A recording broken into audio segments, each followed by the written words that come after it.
100 but getting tired. Asphalt is playing it sweet. Royal Tornado as well, playing it sweet. Asphalt, Royal Tornado, September Born the inside. Asphalt, September Born. Asphalt, September Born, a photo finish, and it's very close.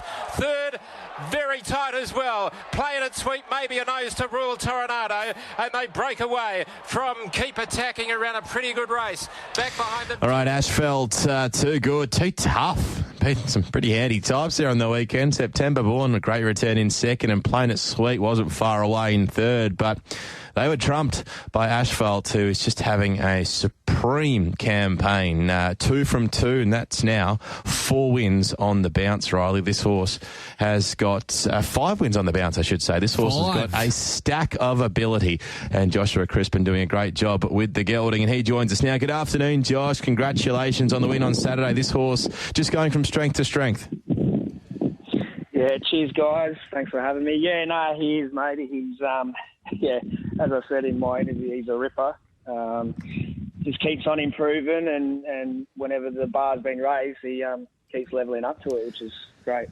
He certainly has, Josh. As I say, good afternoon to you. It's been quite a rise for him. You only go back to July of this year when he won his maiden so impressively on that heavy track there down at Bunbury. And in a very short period of time, he's been able to progress to a 72 plus and win on a Saturday in a race which included some more than handy types. Can you dream big, Josh, with a horse like this? Oh, look, you obviously do dream, because we always dream to be getting a horse that can, be running in them big races. But, yeah, look, he obviously showed on Saturday that he's got above average ability. And you sort of got to think about raising the bar again every time, he conquers the last one. So, yeah, it's something we'll definitely think about, that's for sure. Do you get... Obviously, he's still only a 77 raider. He's won that 72 plus on Saturday. Do you throw consideration to maybe just, throwing caution to the wind and chucking him into Peters? Or do you just continue to progressively work him through his grades and maybe look at races like that a little bit further down the track, given he is still very lightly raced and only a 5-year-old? Yeah, it's a good position to be in, to think about that sort of stuff, Riley. But Chris gave some great feedback on Saturday, and I love feedback from jockeys because it puts my mind at ease a little bit for my decisions going forward. And he just said, let's probably go for your grades and maybe raise the bar next year, look at a railway next year, that sort of stuff. So, and from the get-go, that was sort of my thinking. A lot of people outside noise are like, oh, surely you're going to go to the Peters and then if you can win that, go to a railway. But it is only his second prep. And I think, I'll probably just give him one more over a mile in 3 weeks. We might chuck him in the Peters. I doubt he would go that way anyway. And then I'll tip him out for 4 weeks and maybe we just aim for like a Pinjarra Classic and Bunbury Stakes with him. Yep. Knowing that's Bunbury Stakes being home ground and he's won there before. And it's probably just a good levelling point, stepping him up in that sort of grade as well before you think about something else later on next year. Well, what's the background to this horse? As he said, 5-year-old lightly raced, didn't debut or didn't even trial until early this year as a 4-year-old. What's the backstory? And as you said, it's a stable-owned horse, isn't it? So it must be pretty special to all around the stable at the moment.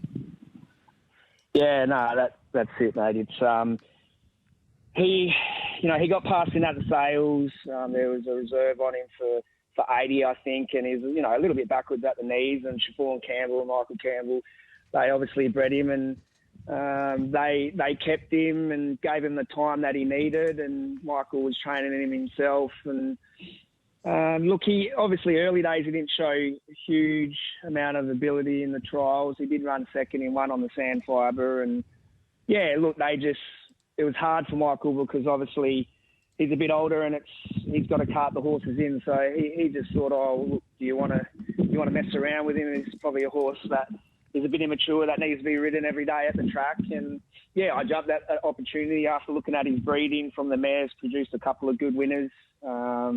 and obviously being my Machino, which were at the time, they all were just winning everywhere. So it was a no-brainer to grab it. So, yeah, I grabbed him and worked him up. And, yeah, his first gallop, I was like, whew, what have I got here? And, yeah, he's just kept improving every time I've raised the bar. And, you know, I was going to keep it myself, but I thought I'd let the staff jump in on it.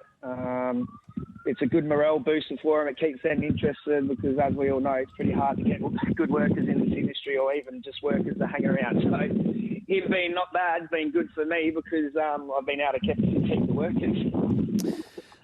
Hey, Josh, has it? We know he was so adept on those sometimes bottomless tracks through the deep, dark depths of winter before you gave him a little spell before bringing him back in. Has it surprised you at all with how he's been able to translate that form across to Ascot, getting back on top of the ground in the manner in which he has? Not really, Riley. Like, I'm lucky that I write all my own work, and the work he produces on the sand fibre, the data just, it's pretty elite. And we're lucky enough, Bunbury let us use the grass track as well. So the facilities we have here are second to none. And he's always, like I said, he's just kept on improving. He's always gave me a feel of a good horse. I've been lucky enough to ride a couple of good horses, and so it's given me a good pointer of, how he goes. And definitely the Thurman track was never going to be an issue for him. If anything, I probably had more confidence because of how he was going in the wet against that sort of grade horses that early. He's got exceptional, he's very clean-winded and a big ticker, so it's good to have around the stable. Are you on him at the moment, Josh? You can hear horses blowing in the background, the sirens, a bit going on there. Oh, it is Bunbury, mate, and the stables are in Kerry Park, so we're I'm just watching him now, just doing stable work, and just admiring having a decent horse in the stable. Fantastic. So you said, will he go to the RJ Peters or one before the RJ Peters? Where do you go to next up with Asphalt? So he'll probably just go 3 weeks. There's a 72 plus 1,600 metre race. Yep. I'll step him up in trip to that race there. I'll nom him for the Peters. It's very unlikely I'll go because I'm not going to go, if he was to win that, go to a railway. He'll have 4 weeks let up and then he'll get ready for Chaff City Bunbury Stakes next year. Got to look after a horse like this. You do. I think that's a very smart way to approach things, Josh. Do you have to, I guess, space a horse like this as runs? Because he has been very sparingly raced over the course of his career. Is that something that you've always also got in the back of your mind in terms of handling him, that giving him that buffer between runs and the effort that he clearly puts in on race day? Yeah, I do, Riley. Like, obviously he's had 2 pretty hard runs. Like, Saturday's run was huge. He had to cart up the field from the half mile on a good tempo into the breeze, and then he dug deep when they all started to come. And to be honest with you, it hasn't done much to him. It's tightened him up, obviously, which you'd expect because there was improvement there, but he's happy as Larry. But I do want to go 3 weeks into the next race, and I do want to look after him being such a big, heavy-set horse, being a Machino. And, I just want a horse longevity. He's a gelding, and if he can race until he's 7, 8 in them sort of competitive races, well, I've done the right thing by him, and he'll do the right thing by me. Not in a negative way, but did you learn maybe something from? I remember when Sir Dreamalot won. I think his second.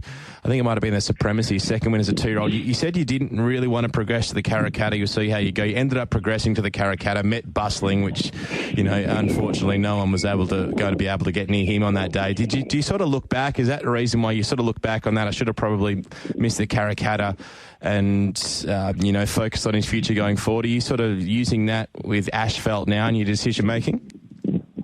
Yeah, you're bang on, mate. It's something, as a young trainer and in this industry, you're always learning, and I'm only a small stable. You get excited when you get a horse that's won a listed race, and I did, probably shouldn't have run him in the Karrakatta, but the owners really wanted him to go there. And, so I went there, and he's had a hard 3-year-old campaign as well, which is probably telling its toll now. So, definitely learnt something from that as well as from Alaska lot. So I'm just going to, block out the noise again and stick to my guns and, do the right thing by the horse because they should be coming first if they can produce races like that. Speaking of Sir Dreamalot, Josh, he makes his way back into a no metro win race for the first time in his career in the last there at Belmont on Wednesday. What have you made of his preparation to date thus far?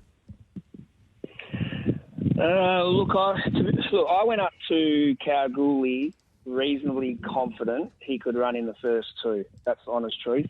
That was a race we picked out for him. He handled the travel exceptional. He was eaten.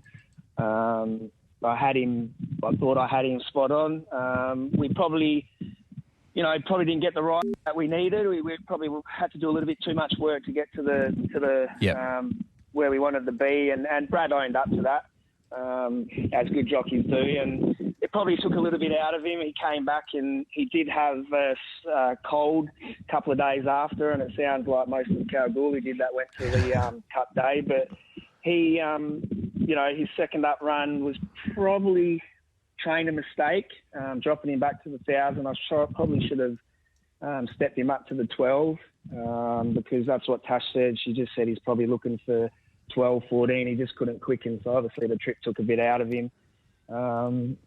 Look, I think the 14, he's a bit older now. He's relaxing a bit more in his races.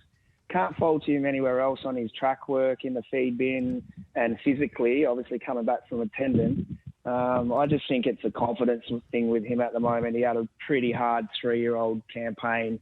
He ran some cracking races on speed, 3 deep the trip over then 1400s. And it probably just took it out of him, especially with the 2-year-old campaign as well. So we'll get him back. I'm confident we'll get him back. It's just tweaking a few things and trying to get his confidence up. So the barrier's probably not ideal on Wednesday, but we'll just go back and got a couple of kilos off, and he's third up. He should be firing. So if the track's playing even, which we hope, he should be in the finish. Speaking of firing, you've got the old boy, my mate, fit and firing once again. A win doesn't look too far away from him off his recent couple of runs. Yeah, he's been good since he's come to the stable. He's obviously had a long time off, 12 months, but Sam, the owner, he's had a lot of faith in the horse. He's always said he's a good horse, and he's got such a good heart rate when I work him in that, and I just thought straight away, this horse is just going to stay, just let him find his feet and run home, and that's what he's been doing. Probably Saturday he was a little bit unlucky, just got too far back, and Holly rode her the treat. They just went too quick for him early, and she didn't want to get up him and not get him out of his comfort zone. That's how you need to ride this horse. So he was a flashing run, quickest last 600. I think he was the only horse that broke 36 in that race. So his times don't lie. And there's a race for, I think it's the Apprentice Cup in 2 weeks, and he'll get a few kilos off his back. We just got to find the right apprentice to ride in, which I'm sure there's a few there, and we'll see how he goes. And just quickly in closing, Josh, what was the wash up from Scorpion Ruler's beaten effort there on the weekend? Yeah, she was unlucky. I thought she was a real good chance on Saturday. She tightened up a fair bit off her first up run, and her work was spot on the Tuesday. Brad, he was in the same line. He said if he didn't get onto heels, he probably goes close of fighting out the finish with cracking time. He just needed a clear run, but unfortunately she copped a bit of backwash from what happened up in front. I don't know what happened, but she was just wrong place, wrong time. Got galloped on. I think first side session was the same. Luckily, she's come out of it not too bad, and hopefully she can go around in 2 weeks. There's another West Speed 1200, one of them heats again, and hopefully she can draw a gate and be fighting out the finish. But I wouldn't be jumping off her. She's just had no luck this time in with her two runs, and I probably have never had her going as good with her feet wise because she's always had feet issues, being a uni ruler. But it's just one of them things, mate. That's racing, unfortunately. Hey, Josh. Well, the stable's firing on all cylinders, mate. We can't wait to see Asphalt go around one more time in 3 weeks' time. And, 5-year-old, but bigger and better things you fancy in store. All the best, mate. Thanks for joining us. Thanks, Josh. Thanks, guys. Cheers.